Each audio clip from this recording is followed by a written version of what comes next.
Mudando de assunto, a mega operação contra o PCC, que foi deflagrada nessa semana, virou uma espécie de palco, de embate político entre o presidente Lula e o governador Tarcísio de Freitas. Quem traz as informações é a repórter Valéria Luizetti. E, claro, essa tensão seria uma prévia das eleições presidenciais de 2026. Boa noite, Valéria. Exatamente. Boa noite, Thiago, a todos que nos acompanham aqui no Jornal Jovem Pan. Isso sim pode demonstrar essa questão de que os dois estão realmente disputando, né, essa posição. Lula já se coloca como um possível presidenciável no ano que vem, colocando a questão dele, inclusive, de saúde e disposição atual, tem trazido já isso. O governador Tarcísio de Freitas, por outro lado, tem falado que deverá sair para o governo mais uma vez, mas é visto ainda assim como um forte nome, principalmente no que diz a ala bolsonarista. Mas o que nós vemos pós essa mega operação, então, contra o primeiro comando da capital é exatamente isso. Os dois tentando trazer, de alguma maneira, capital político e de imagem para o seu lado. Inclusive, os ataques não foram somente proferidos diretamente um contra o outro, mas também contra as alas de forma geral. O presidente Lula, por exemplo, ontem, disse em visita a Minas Gerais que a Receita Federal fará uma apuração mais rígida sobre fintechs e disse que essa apuração foi impedida lá atrás por um deputado, fazendo referência então direta ao deputado federal Nicolas Ferreira, do PL de Minas Gerais, que no início do ano liderou nas redes sociais uma mobilização contra a medida da Receita Federal que ampliava essas regras para transações via Pix e impunha novas obrigações às fintechs. Em resposta, inclusive, o deputado acusou o governo de não agir contra facções criminosas e cobrou o Ministério da Justiça por não classificar essas organizações como terroristas, que inclusive já era um pedido que estava sendo feito pelo próprio governador de São Paulo, Tarcísio de Freitas. Com relação ao ex-presidente Bolsonaro, Lula também mandou um recado dizendo que o ex-presidente deveria tomar cuidado com a apuração dessa mega operação, e a fala faz referência à campanha de 2022, quando aliados de Bolsonaro então tentaram associar Lula às facções criminosas como o PCC. Já com relação ao embate direto com o governador Tarcísio de Freitas, quando foi questionado sobre 2026, Lula disse que o Tarcísio não é nada sem o Bolsonaro e que vai fazer o que o ex-presidente quiser, se referindo então a Bolsonaro. Tarcísio respondeu a essa fala de Lula e disse que não perde um minuto com isso e reforçou que a mega operação contra o PCC começou em sua gestão, puxando então esse capital político para o lado dele. Apesar dessas trocas de acusações entre os dois, eles acabaram destacando que a integração entre Estado e União foram fundamentais para essa operação. E ainda há, Thiago, em tudo isso, disputas aí entre Congresso, Senado, sobre o que eles pretendem aprovar em ambas as casas. Com relação a Lula, ele destacou que a operação ajuda a avançar a PEC de segurança pública, que tramita hoje no Congresso e busca permitir que o governo federal ajude os estados a tornar a polícia mais eficiente. E já Tarcísio defendeu a aprovação da lei do devedor Costumaz, que está em tramitação no Senado. Para finalizar, Lula ainda fez uma fala com relação ao que vai acontecer durante a semana, que é o julgamento do ex-presidente Bolsonaro, e ele disse exatamente com essas palavras: tenho coisa melhor para fazer, e disse que não deverá acompanhar ao vivo como se vai se desenvolver esse julgamento. Então, o que a gente tem acompanhado realmente, Thiago, é isso, esse embate por capital político de ambas as partes. Pois é, e essa semana revelou bem isso, não é a primeira vez. Valéria Luizetti, até daqui a pouco, vou chamar o Diego Tavares. O Diego, os dois já disputaram protagonismo para a ponte, na verdade o túnel, né? Era uma ponte, virou túnel, o túnel Santos-Guarujá. Também os moradores aqui da favela do Moinho.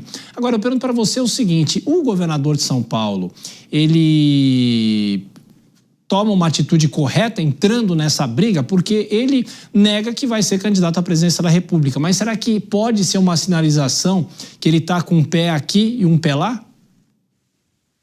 Olha, Thiago Berraich, eu sinceramente não acredito muito que Tarcísio descarta ser candidato à presidência da República. Me parece muito mais uma estratégia de não se lançar antes do tempo, sob risco de começar a ser chamado de traidor, principalmente pelos apoiadores do ex-presidente Jair Bolsonaro. Mas em relação a essa disputa por uma operação muito bem sucedida, que se valeu de inteligência e tecnologia para asfixiar o crime organizado, onde realmente o crime sente o golpe, que são nos seus braços financeiros, é aquela história, quando o filho é bonito, todo mundo quer ser o pai, e que bom que é assim. Bom seria se nós tivéssemos mais operações, tanto do governo federal quanto do governo estadual, nesse sentido, uma operação principalmente de caráter constante, ininterrupto, haja vista o poder que é descoberto do crime organizado a cada operação que se encampa. Agora, muito claro, tanto o Tarcísio quanto o Lula são políticos, e políticos não podem tirar os olhos do próximo processo eleitoral. A pauta da segurança pública é sempre uma pauta que suscita muitos debates, é sempre daqueles temas que está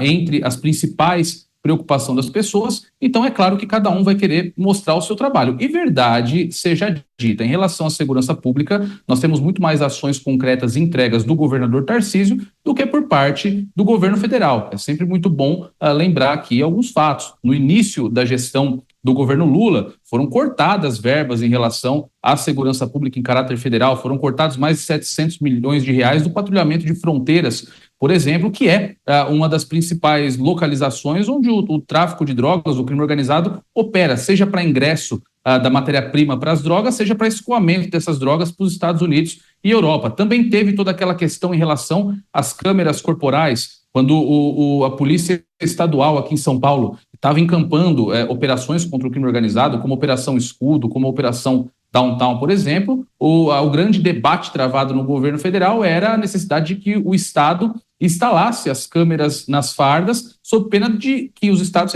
receberiam cortes em relação aos repasses do Fundo Nacional de Segurança Pública. Então, verdade seja dita, o governador de São Paulo parece ter um carinho muito mais especial com a pauta de segurança, muito mais genuíno do que o governo federal, que, em relação a essa operação, apesar de muito bem sucedida, está chegando agora no debate em relação ao combate ao crime organizado. E só acrescentando, falando sobre essa operação dessa semana, para muita gente foi uma surpresa a forma como o crime organizado está enraizado em setores da economia, principalmente. A gente viu a decisão posterior em relação às fintechs. De que forma isso mostra, Diego, a falência do poder público no geral, porque a segurança pública é uma responsabilidade de todos os entes da federação e também do governo federal, que está nessa discussão sobre a PEC da segurança, não é?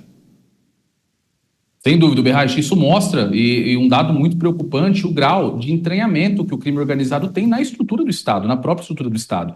Não é novidade para ninguém. Nós aqui da Jovem Pan alertamos já há muito tempo. O primeiro comando da capital, o Comando Vermelho, todas essas facções, que chegam a 88, o número de facções criminosas operando no Brasil, já há muito tempo formam advogados, formam policiais, formam promotores de justiça, formam juízes de direito, aprovam, bancam os estudos para que essas pessoas sejam aprovadas nesses concursos, elegem políticos. Um dado muito estarrecedor em relação ao Estado de São Paulo, só o primeiro comando da capital parece ter investido cerca de 8 bilhões de reais em candidaturas aqui no Estado de São Paulo. Então, o poder financeiro do crime organizado é comparável às maiores empresas multinacionais do mundo. É chamado de crime organizado não à toa, porque, de fato, tem as suas ramificações espalhadas, tem atuação interestadual, transnacional, operam realmente como uma multinacional do crime. Outros fatos também robustecem essa tese. O próprio deslinde do assassinato da vereadora Marielle Franco e de seu motorista apontou envolvimento do crime organizado e na figura de pessoas ligadas ao poder público, deputado estadual, deputado federal, ministro de tribunal, conselheiro de tribunal de contas, enfim. Então, nós temos um grave problema, praticamente uma guerra em curso que foi negligenciada por anos, um problema que é, até hoje, de certa forma, relativizado, mas nós sempre esperamos que esse tipo de operação que revela esse grau elevadíssimo de poder das facções criminosas motive a nossa classe política, os nossos governantes, a empenharem uma agenda séria de combate ao crime organizado, principalmente retomando os territórios que são controlados pelo crime. A cidade do Rio de Janeiro, por exemplo, uma das principais capitais, tem mais de 50% de seu território tomado pelo crime organizado, pelas milícias. Ou seja, não é mais uma cidade onde vigora a Constituição e tem ali territórios paralelos. É um grande território paralelo que tem ali algumas porções onde vigora a nossa Constituição. Isso é inimaginável, é um cenário de guerra e merecia um debate mais sério a respeito da resolução do problema.